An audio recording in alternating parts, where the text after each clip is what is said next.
El castillo de los Moncada está situado en la parte alta del centro histórico de Vic, entre la calle Pare Xifré y la Plaza de la Pietat.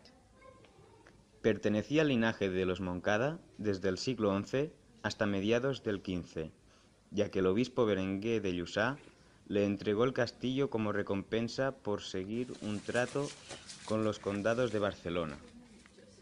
En aquel tiempo se llamaba Torre Comtal de Vic. La familia Moncada era la más importante de Vic y una de las más importantes de toda Cataluña. Controlaba todo lo que tenía a su poder el obispado de Vic, es decir, la mitad de la ciudad.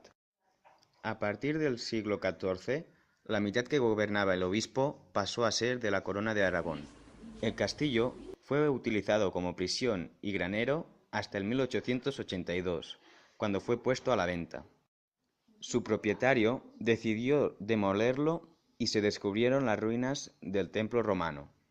No fue descubierto antes porque estaba situado en el patio central, por lo tanto, no era visible.